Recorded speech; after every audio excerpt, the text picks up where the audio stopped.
êtes à l'étranger, nous sommes à Kinshasa, en République démocratique du Congo, et merci de suivre Mine Santé Télévision. Vous suivez votre magazine Santé publique. Alors, en Santé publique, aujourd'hui, je reçois un médecin, un expert du domaine de la santé. Je cite le docteur Christelle Bavassa, à qui je dis bonjour. Bonjour, Monsieur Kisombe. Oui, merci de recevoir, merci d'accepter notre invitation, docteur. Alors, aujourd'hui, nous parlons système immunitaire. Vous êtes du domaine de la santé, vous êtes mieux placé pour nous expliquer c'est quoi le système immunitaire. Okay, merci de votre invitation et merci pour la question. Je commencerai par dire que le système immunitaire, c'est l'ensemble des cellules qui nous permettent de nous défendre contre une infection, contre une maladie et contre un virus. Ok, d'accord. Mais comment renforcer son système immunitaire? Comment faire pour que son système immunitaire soit fort pour justement éviter toutes sortes de maladies qui nous attaquent? Le système immunitaire est essentiel pour lutter contre une maladie, comme je l'ai dit dans la définition. Et pour avoir une bonne immunité, une bonne réponse immunitaire, nous devons avoir une alimentation équilibrée. Parce que 70% de notre immunité se trouve au niveau de notre intestin, la flore intestinale. Donc, une alimentation déséquilibrée favoriserait une infection. Alors, nous devons manger équilibré et se reposer suffisamment, éviter le stress, parce que en étant stressé, nous sécrétons l'hormone de stress qu'on appelle le cortisol. Et cette hormone de stress ne favorise pas une bonne immunité. Et en dehors de ça, manger équilibré, dormir suffisamment pour déstresser, il faut pratiquer une activité physique régulière, faire du sport. Okay, vous avez parlé des aliments qui renforceraient le système immunitaire. Peut-on savoir en gros quels sont ces aliments à manger pour renforcer le système immunitaire? Ok, pour renforcer son système immunitaire, d'abord essentiellement, nous avons les fruits. Les fruits qui nous permettent d'avoir de la vitamine, qui est essentielle pour lutter contre les infections, pour augmenter son système immunitaire. En dehors des fruits, nous avons les légumes verts. Nous sommes au Congo et nous avons une grande agriculture. Donc manger les légumes, les épinards, les amarantes, en tout cas ça favoriserait une bonne réponse immunitaire. En dehors de ça, nous avons le thé vert, boire suffisamment du thé. Ça augmente aussi. Le thé vert, vous faites allusion à la citronnelle. À la citronnelle, voilà. La citronnelle nous aide à avoir une bonne immunité. Ça renforce notre système immunitaire. Vous avez parlé tout à l'heure de se reposer comme il faut, c'est-à-dire 8 heures de sommeil comme nous le recommandent souvent les médecins. Mais parce que souvent ça arrive qu'en pleine nuit, notre sommeil se coupe. Vous avez dormi à peine 6 heures. Qu'est-ce qui explique ce phénomène? Bon, voilà, nous sommes au Congo. Nous avons beaucoup de facteurs de stress et cela ne contribue pas à avoir une bonne nuit de sommeil. Mais ce qui serait recommandé, c'est vraiment au moment du repos, faire fi de tous nos tracas, faire fi de tous nos soucis et d'essayer de dormir. Le sommeil est très important. Oui, mais il y en a qui, justement, ont des problèmes du sommeil et qui vont plus loin, qui arrivent à consommer ce qu'on appelle des somnifères. Est-ce que c'est pas mauvais pour le système immunitaire, justement? Oui, toute chose en excès est nuisible à la santé.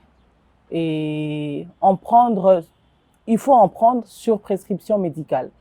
Avant d'en prendre, il faut consulter un médecin, ne pas recourir à l'automédication, ne pas faire parce que j'ai vu mon voisin faire ça, prendre des somnifères pour dormir. Et sans ordonnance, vous en prenez, cela est mauvais. Donc vous ne conseillerez pas aux personnes qui prennent des somnifères pour s'endormir, ça vous ne conseillez pas en tant que médecin? Non, vous pouvez en prendre, mais pas en excès.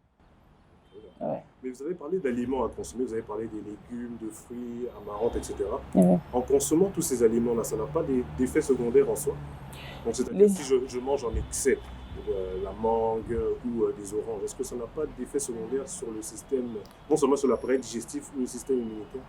Bon, les effets secondaires sur le système immunitaire, non. Les effets secondaires peuvent se faire ressentir sur le système digestif ou sur l'état général. Parce qu'en consommant en excès des oranges, si vous avez des problèmes épigastriques, vous aurez des brûlures à l'estomac. Alors, et si vous prenez trop de légumes aussi, vous pouvez avoir de la diarrhée ou une gastro-entérite. Donc, vous voyez que toute chose est bonne à consommer, tout fruit est bon à consommer, tout légume est bon à consommer, mais toujours pas en excès. Oui, mais bon, par semaine, par exemple, parce qu'il y a 5 jours de la semaine, donc je prends du lundi au vendredi, combien de fois par semaine ou par jour je devrais consommer des fruits et quels sont ces fruits que vous conseillerez en tant que médecin?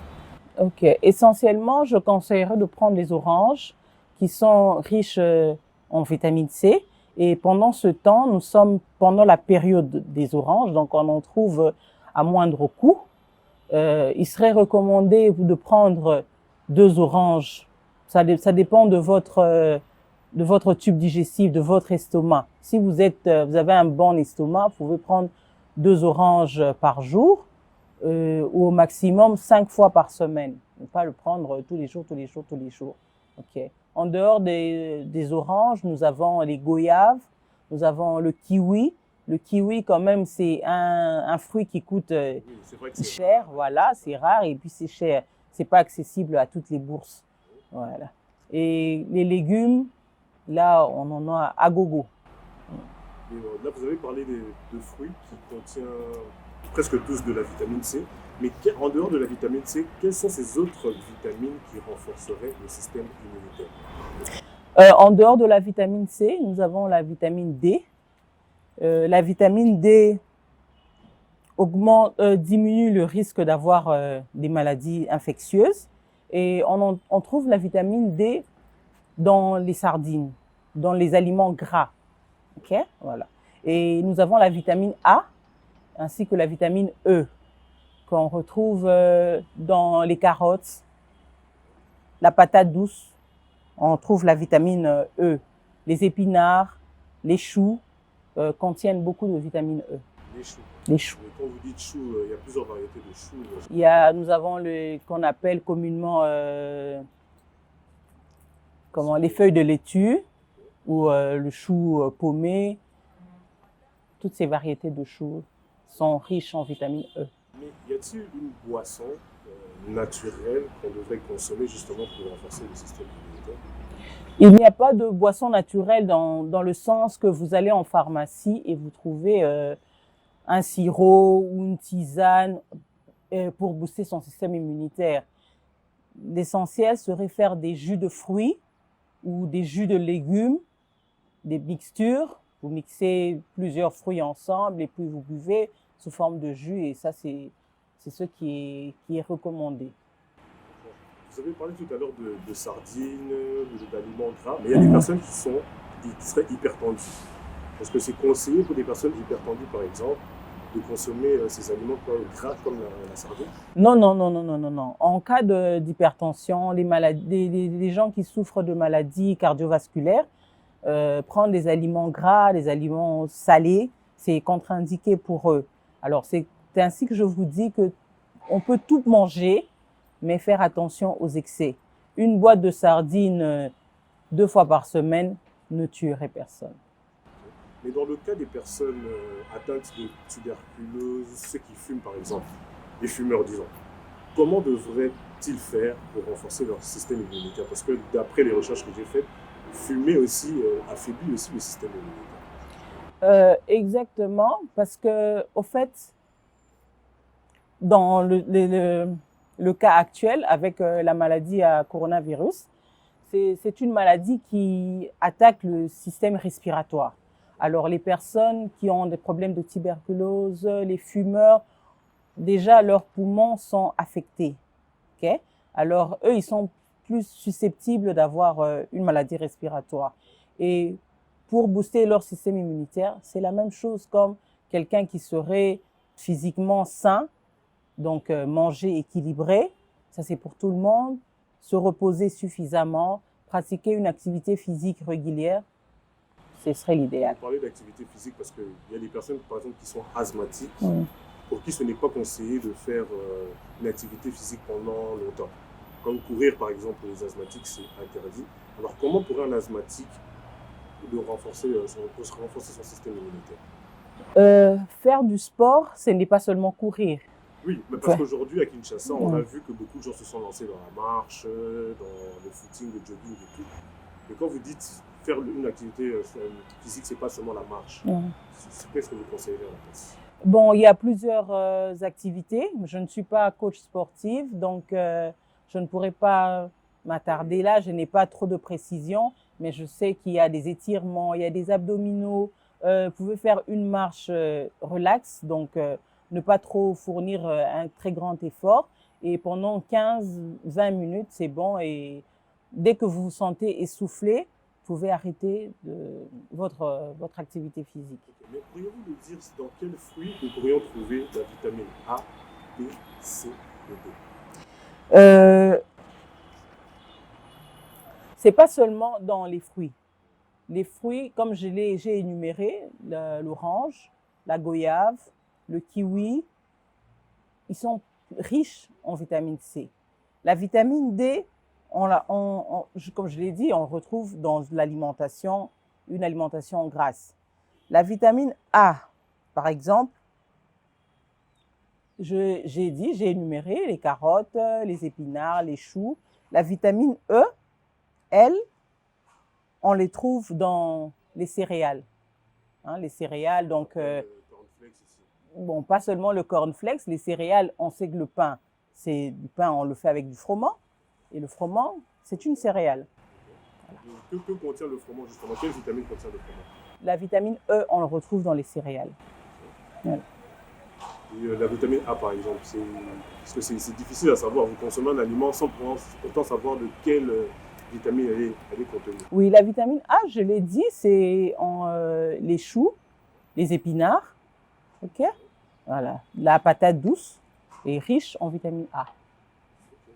Et une exposition au soleil favorise un apport en vitamine D. Une exposition au soleil. Ouais. Mais pas pendant longtemps, sinon on risque de se brûler.